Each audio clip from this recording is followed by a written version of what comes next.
Okay, so for those coming, I think everyone's here. So for those coming back, or just listening in at a later date, if y'all are into that, I have rebranded from watching movies with Megan to CineMeghan theaters. Shout out to Vernon for that, for that recommendation. But Um, genius knows no bounds. It's all about branding, baby. exactly.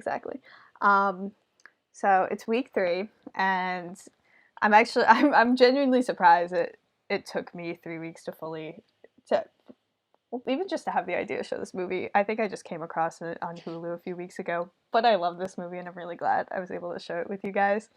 So we just watched Loving Vincent. It came out in 2017 and was directed by Dorota uh, Kobiela and Hugh Welchman. And it was made by Breakthrough Films, um, which I believe, yeah, is a Polish film company, and it also paired with production companies in the United Kingdom. So I have a lot of I have a lot of fun facts, as I like to call them. I mean, they are, but if I could find the page in this notebook. Okay, so yeah, just a little bit about the movie itself. It's the first fully painted feature film. I mentioned that at the beginning of before I started the movie. So each frame is hand painted with oil paints. With each background change, there's a new painting, and so there were 65,000 frames in this movie, and so there were 65,000 paintings. Yeah, out of so the way the process worked was, I mean, you're not gonna have a whole new painting for every single frame because sometimes it's just a line difference. So roughly about, yeah, it was 1,000 paintings are left from this movie. Over or 125 artists from over 20 countries contributed to this movie. I was watching a BBC news segment on the movie earlier this afternoon, and apparently, so because Breakthrough Films is based in Poland, they at first only were focusing on Polish artists, and then they ran out of artists in Poland, so then they opened it up for international artists too.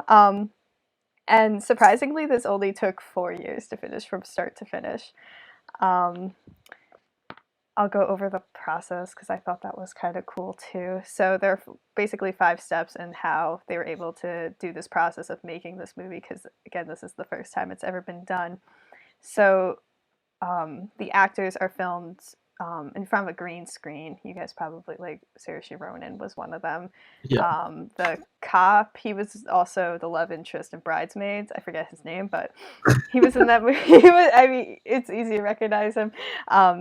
And then the actions of the actors are then projected into black and white outlines, and then projected onto the painter's boards. So they have Yeah, that makes complete sense. yeah. So then they paint in the scene, then they walk over to a camera and take a picture of it, and then all the pictures are edited into making a sequence, so kind of like stop motion but with painting. And yeah, I don't know, watching the BBC thing, I got I paint and I just got overwhelmed watching that because I was very meticulous. One guy, he was saying how, I don't know if it's because of the way that um, the actions are projected onto the artist's board, but he was painting in the dark in order to see everything properly. Do you know how many frames a second this was? I'm Uh, sure we could do some math. yeah, we do but some math real quick. I don't want to do math. um, yeah, I mean, I'll get back to you on that because it was an hour and 40 minutes. Don't do the math. Yeah. Don't bother. Do not stress yourself out. Okay. So I'm trying. Okay. Yeah, okay. So just points on discussion. I actually screened this movie at work, literally almost to the day last year. Um, they loved it. I hope you guys really enjoyed it too. It's so innovative. The plot I will argue though, which I want to talk about. I don't know if the plot is as innovative as the actual like style of the film, because this movie, to me at least, it it screams Citizen Kane for some reason. Um, Yeah, I was thinking that the whole time I saw it the first time. I was like, oh, this is just Citizen Kane with Van Gogh. yeah, because Van Gogh is no longer, he's not alive, like such as Citizen Kane. I am so sorry, Spoilers. Cassie, if you have never seen the movie, but um, it's from You're not missing that much. it's from 1942. I recommend it. Great camera work.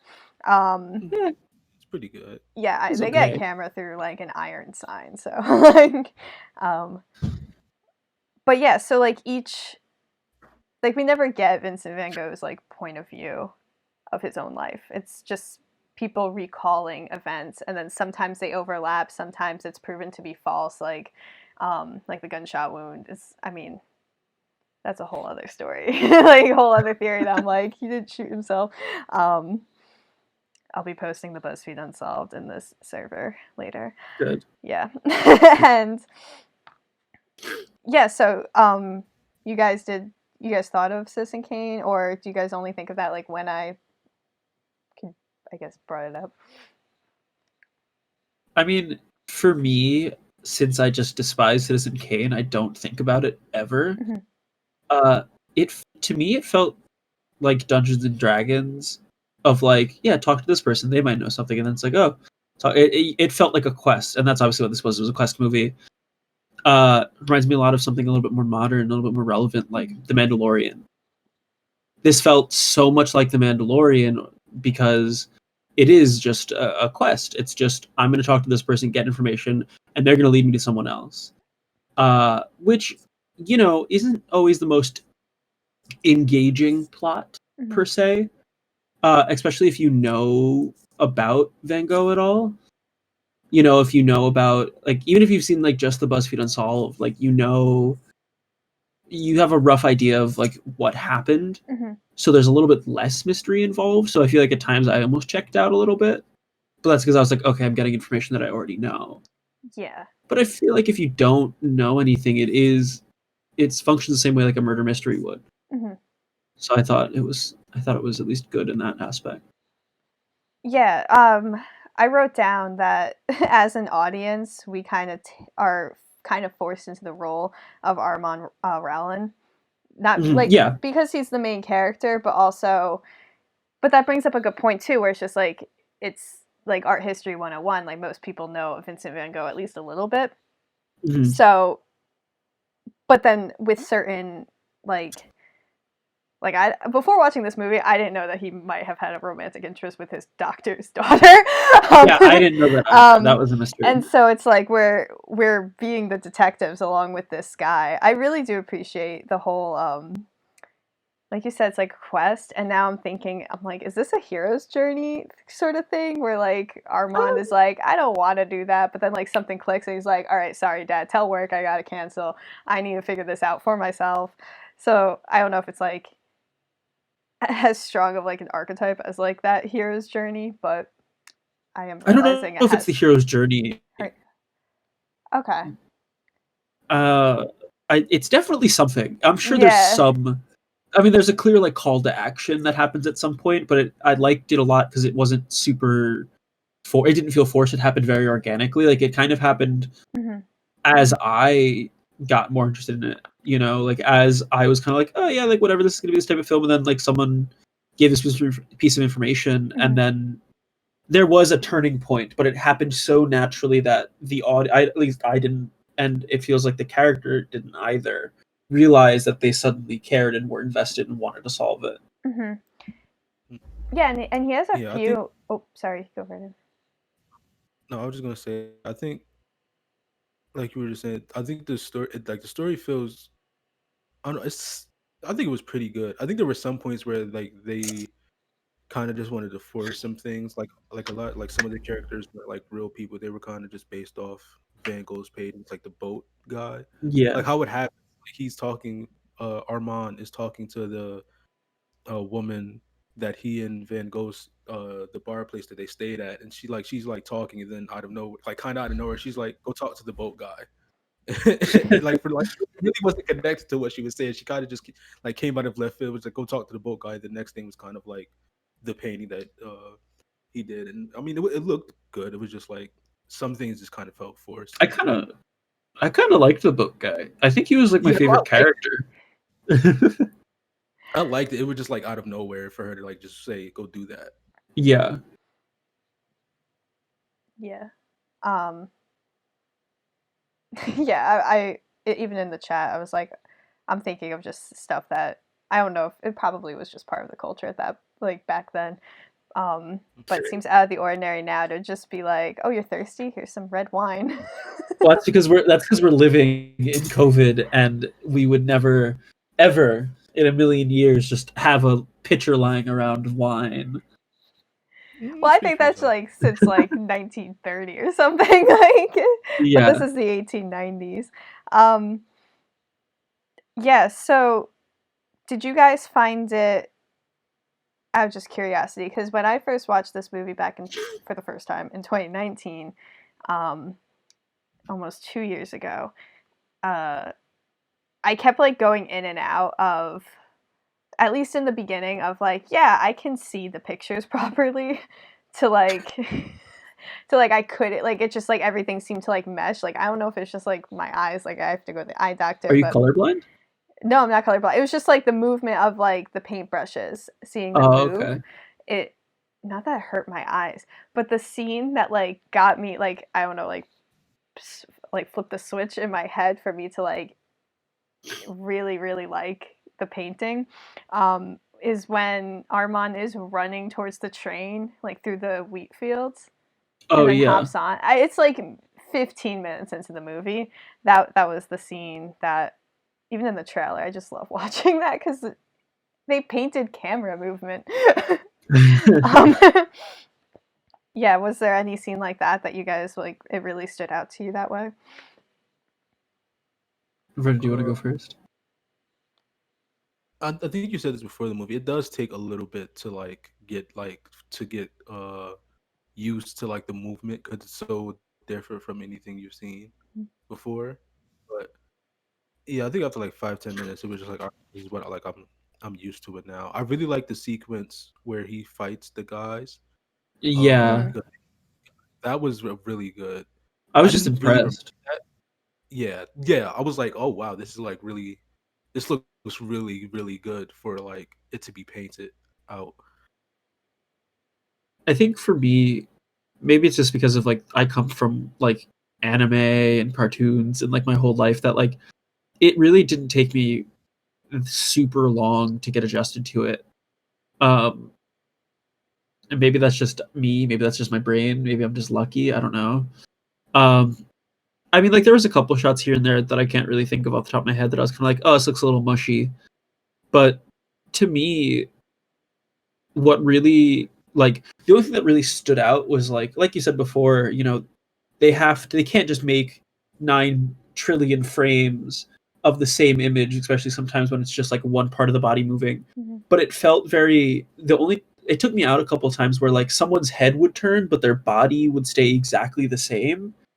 Oh, I and didn't i, even and I notice that. I noticed it so many times and it drove me insane because it like broke my system of disbelief because Mm-hmm. I was so into it and everything was so fluid. And then people would be sitting at a table and like their arms or their shoulders, like, when you turn your head, your body still moves a little bit.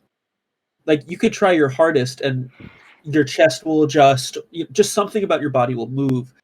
So it made it unnatural. Where if it was just a still image, it would look fine. Mm-hmm. But because you're seeing the whole fluid motion, something that like from little animation that I know, but from things I've animated, like friends who are animators, and they always talk about how motion is fluid, right? And how it's never just one appendage that moves. There's always something else moving. So it took me out a dozen times uh, just because of that. And then I'd be like, "Oh, I'm looking at stop motion that is painted," Yeah. and then I'd have to readjust. But And a lot of this movie is sitting and talking, so I think that's why I noticed it so much. That's fair. But yeah, it's a very dialogue heavy movie, and that's why it reminds me so much of Citizen Kane, because they're talking about this dead person, and Vincent doesn't even have many speaking points like whatsoever. I know like Citizen Kane did, but it's all through the memories of other people, which is an interesting concept. Do you guys think that this movie would still have the same impact if it was done with regular photography? I don't think so. No.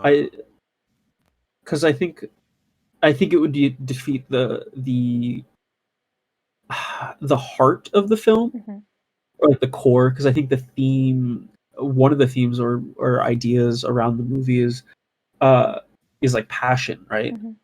And based on just the concept of Vincent Van Gogh as a character, as a person, as an idea, is this quiet passion. And I think before we started watching, I even said yeah, I remember seeing an ad for this film, and then just never hearing about it again until a couple of days ago. And you're like, hey, we're gonna watch this. And to me, that's what Van Gogh was, right? That quiet passion. That immense amount of work. I mean, it's at the end of the film, in 8 years he made 800 paintings, and he sold one. That's fucking nuts. Yeah. So to me, I think it needed to be told through a medium like this, because it shows the passion in an extraordinary way, and also just how complex his life was, but even just the situation following his death. But then again, more importantly, him as a person, when he was alive, he didn't have the easiest of lives. And I think using a filmmaking model that is definitely super complex and time consuming, but very thoughtful and passionate about the matter is really helps this film excel above so many more that I've seen. 100%. I think this would be a very mediocre movie if it was not told in this medium. Yeah. Which sounds harsh, but I don't know. No, but I think it's true, because again, even the first comment that I said, I was like, this reminds me of this other movie, but it's but that's I like this movie so much more than let's say Citizen Kane. It's the same plot, but because I just I keep going back to that word passion that you said, it's totally there. This was a very thought out, complex medium, or use of the medium that's never been done before. And I know Citizen Kane did that as well, but this makes it even more personal for the viewer, because it was about somebody who was actually very much alive, and this is how this person lived, and this is their legacy. And well, we see his legacy, right? We see it in basically every goddamn museum you could be in. Yeah. I'm sure there's at least one Van Gogh. I mean, we saw it in the credits. They showed a million different paintings, and they're all in a million different places across the world. And they leave an impact. I know I'm really I'm into the traditional visual arts, even work even stuff before film was even invented. But I'll always remember the first time I saw Starry Night, because I thought it was I thought it was going to be much bigger than it actually was. But you mean every painting ever? No, there's some paintings like this painting right here that I have. It's one of my other favorite pieces. It's by Franz Marc. That painting, its original form is the size of my wall. That's so excessive. I love it. That makes me angry. But yeah, Vernon, do you have anything to add to that?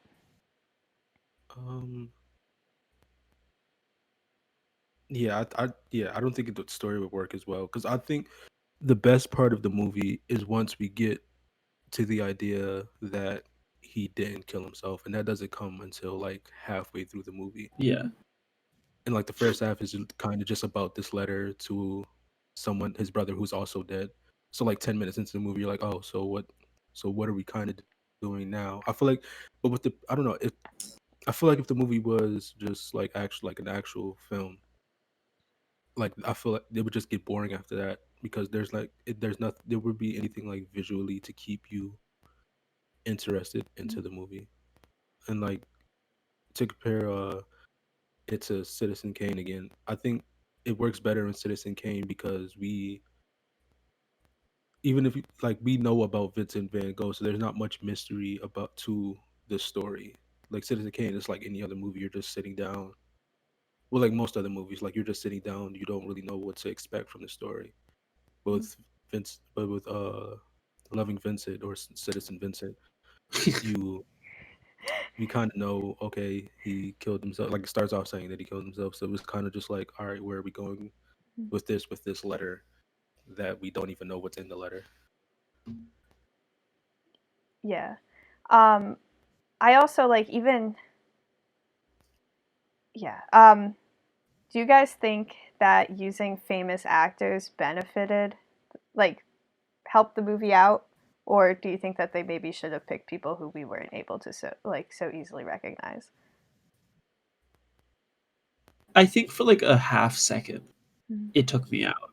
I think a couple times, and like I'm not the best with names or references, but I always recognize someone. I'm like, oh yeah, I know that person from where? Hell if I know. But there was a couple of times where I was like, I feel like I know this person, but again, because it's in this medium of paint, you're kind of it adds like this weird level of like uncertainty. Yeah. Like I think I recognize this person, but maybe it's not because they're painted.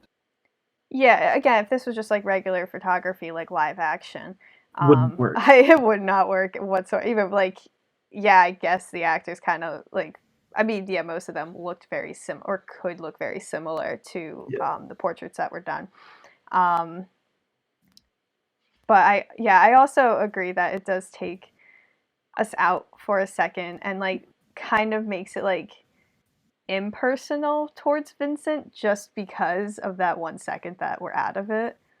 Yeah. So I wanted to bring that up too to see what you guys thought of that. Um, but yeah, this I think it's whoever had the I mean yeah the directors had the idea that this I hope that this movie is remembered. How did you guys feel about the ending? Like the What's Because credits or post like before the credits, like the the letter reading? like the moments leading up to the letter. I think it is a really good letter to read. I agree. Mm-hmm. So if we didn't get that letter reading, Mm-hmm. I was gonna be like, damn, this is. I was waiting. I was really waiting for the camera to like the camera, but for it to like pan up Yeah. and just like Starry Night. Like I was waiting. I was waiting for it. I was like, this feels so heavy handed. Because like Oh, I I don't know just why had chills thinking of the letter because he's like, because you're reading it and he's like, for the moment, I'm gonna go to bed because it's late, and like, the letter like he was completely. alive, like this was a person. The letter completely did a 180 for me. I was like, man, this is a shit ending. And they started reading the letter. I was like, okay, cool, we're good. Everything's okay. Yeah. I don't. I I think when the last time I screened this and like led a discussion on it, I didn't write it down, but I'm pretty sure I'm correct on this. That Theo Van Gogh saved all of his letters that he received from Vincent. Okay. However, Vincent did not save any of the letters that Theo wrote to Yeah, that him. checks out. Yeah. So again, I like wouldn't be surprised if what they Those are read real. is a real letter. I actually am a little disappointed in myself that I didn't get that note written down before this discussion. So I'll let you guys know. That'd be really cool if it was. I think that would really add. I think that would make this much more special as well. Yeah, but with all the detail that this movie like stuck to, I would be surprised if it wasn't a Yes, I real agree. letter. So I seriously, I'm gonna look that up. I'm gonna share the BuzzFeed Unsolved episode, and then I'm gonna look up this letter. Yeah, because especially that they're like looking up at the stars, like it just, and he's just talking about going to sleep, and this man is now like forever asleep, and they're just reflecting on more Well, I so think, the guy than his death. yeah, I Yeah. think somewhere, I think in the credits or during the film, uh, they called him just like a very like a man too good for this world, right? Mm-hmm. And I think another good analogy is a very simple person in a complex world, right? Mm-hmm. I think all of the problems that he faced, for the most part, were external, right? It doesn't seem like a lot of them were internal from just an audience perspective, and it really seemed like this was a person that just wanted to live his passion and wanted to make everyone, or as much as possible, be at peace, right? No matter what problems they caused for him, Mm-hmm. right? We see, I mean, uh, with the kid who shot him, I'm saying that whether it's true or not, I don't care. I think that's what happened. With You know, Renee yeah, shooting. with Renee, like Yeah. don't kill, like don't Yeah. blame anyone. Like that's such a, I think that's such a way of thinking, right?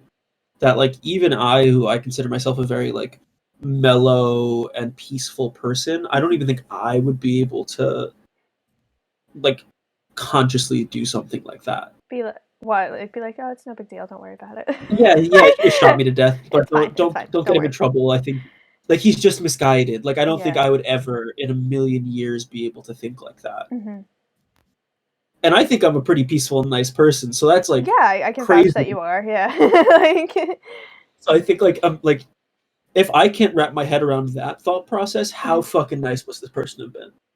Yeah, I would want that kid's head on a spike at my funeral. um, Yeah. I'm really glad you guys like this. I think this has been like the most productive discussion we've had so far because we're already past like the 15-minute mark, which is great. you're welcome. Yeah, thank you guys. Just also like, ooh, fun fact. So the production company again, Breakthrough Films. They are hiring at the moment for new artists in the Poland area because they are. I feel none of those things. Yeah, I was because they're like, you want to work on a film, and I'm like, yeah, and I looked, I'm like, I don't, I'm not qualified for this.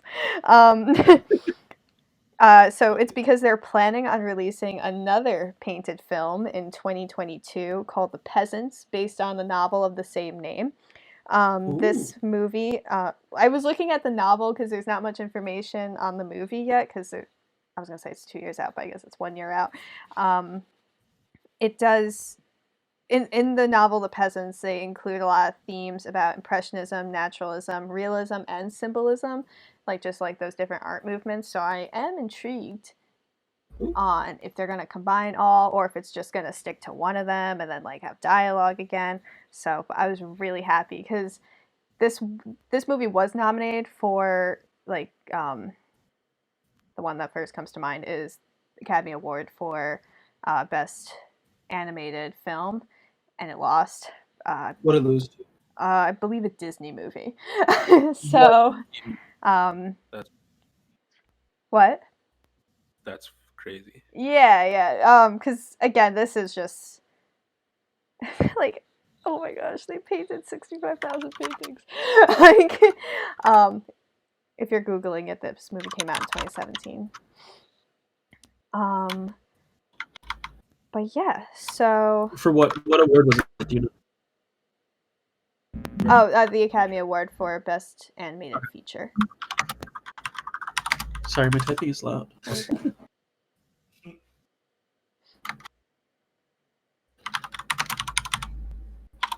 Can't type.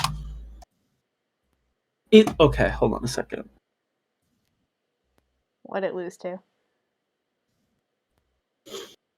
Oh wait, it might have been. Let's see. It would have been the 2018 Oscars. It would have been the 2018, right? Yeah, okay. Yeah. Because I was about to be like, I swear to God, this did not just lose to Zootopia. Okay, it lost to Coco. Okay. And I like Coco. Coco's good. Do not get me wrong. Okay. This lost to like Toy Story 3 or some shit. What? But Oh, I was gonna say I thought you was gonna say it lost to like Toy Story 3 or the Minions movie or some dumb shit. Well, do you want to know the others in the category, which I think are really funny? Sure. Yeah. Boss Baby, Hmm. which was Okay, which was horrible. nominated apparently. The breadwinner was there too, right? The Breadwinner was there, which is something that I'm I here might for. screen that eventually. I'm here for it. Cool. I'm okay with this one. Coco, fantastic film, Mhm. fantastic story. I'm okay with it. Ferdinand, which I don't know if you guys remember, but it is about a bull voiced by John Cena. Never saw it. Don't think I will. You don't. I haven't seen it either, and I just know I'm making the right choice. And then Loving Vincent. Okay. A very mixed bag, bag of nominations for 2018. Hey, honestly, I would like more mix with it, you know?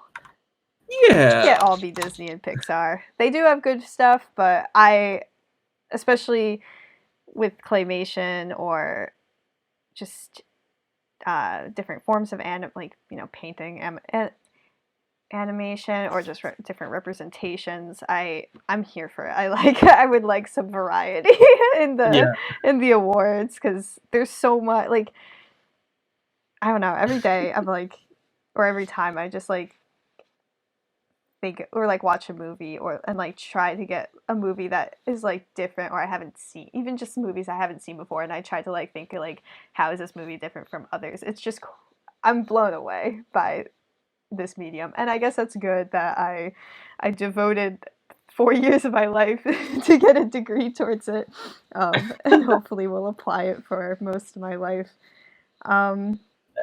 But yeah, are there any final thoughts on Loving Vincent for this evening?